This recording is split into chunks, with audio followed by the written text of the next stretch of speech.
अस्सलाम वालेकुम रहमतुल्लाहि व बरकातहू। जी प्यारे दोस्तों, ये जो आपको मैं दिखा रहा हूँ, ये एक किस्म का जुशांदा है, जो माया नाज जुशांदा है मेरा।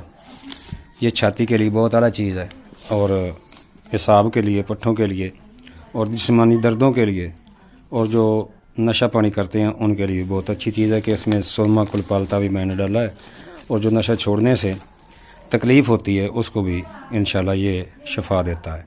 तो ये देखिए, ये है सौंठ, ये मैंने डाल दी। ये सना मक्की है मैदे के लिए, सना मक्की। ये है पत्तर बिनफ्शा, बिनफ्शा के पत्तर। और ये है दार चीनी, दिल के लिए बहुत आला चीज़ होती है, सांस के लिए बहुत आला चीज़ होती है दार चीनी। ये भी अमल तास को बोलते हैं, ये मैदे के लिए बहुत अच्छी चीज़ है। इसको ना तोड़ फोड़ लेना पहले, तब पानी में डालना, उबालने के लिए रखनी। तो ये है बई दाना, जो छाती जमी हो ना रेशे के अखराज के लिए, ये बई दाना इस्तेमाल करना चाहिए। ये आ गया उनाब। वज़न में मैं आपको बता देता हूँ बाद में कि कितना कितना डालना है और कितना बनाना है। और ये है दिमाग के लिए, दिमाग का झाड़ू, जरूब दिमाग इसको बोलते हैं, दिमाग का झाड़ू। उस्तो खदूस, ये अखराज करता है बलगम का। दिमाग में चाहे हो चाहे जिस्म के किसी में हिस्से में बलगम हो तो उसका अखराज करता है। ये है उस्तो खदूस। ये सौंफ है मैदे के लिए, जिसको खांसी वगैरह हो, उसको हमेशा कब्ज़ होती है, मैदे का मसला होता है, तो ये सौंफ उसके लिए।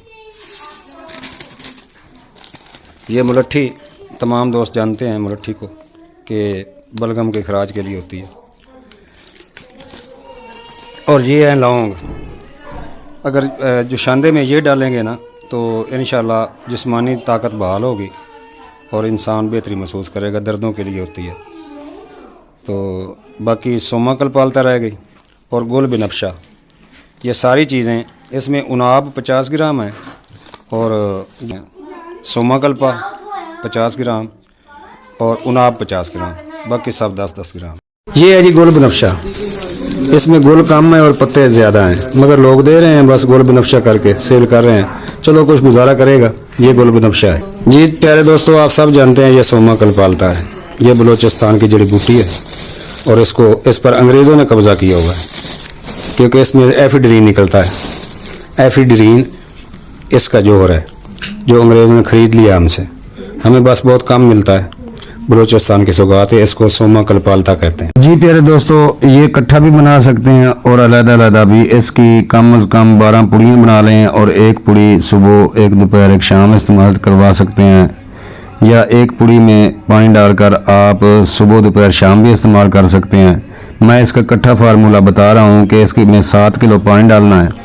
जब 6 किलो रह जाए तो उसको पुन लेना है, जो बाकी फोग बचे उसको हाथों से मसलना है, अच्छी तरह मसल कर 2 किलो पानी और डाल देना है। याद रखें, जो पानी 6 किलो आपने पुन कर अलहदा रखा है उसको अलहदा रहने देना है, इसमें ताज़ा पानी डालना है। जब एक पाव पानी ख़त्म हो जाए तो उसको भी पुन लें और पुन कर पहले वाला पानी 6 किलो जो है और ये पानी इकट्ठा कर लें और फ्रिज में रख दें। सुबह दोपहर शाम एक प्याली नीम गर्म करके पिलाना है। इसमें शहद डाल लें या गुड़ डाल लें, आपकी मर्ज़ी है, चीनी का इस्तेमाल ना करें। तो दुआओं में याद रखना। हकीम तारिक जवेद, ये मेरा बहुत अच्छा जुशांदा है, जुशांदा राहत जान तारकी।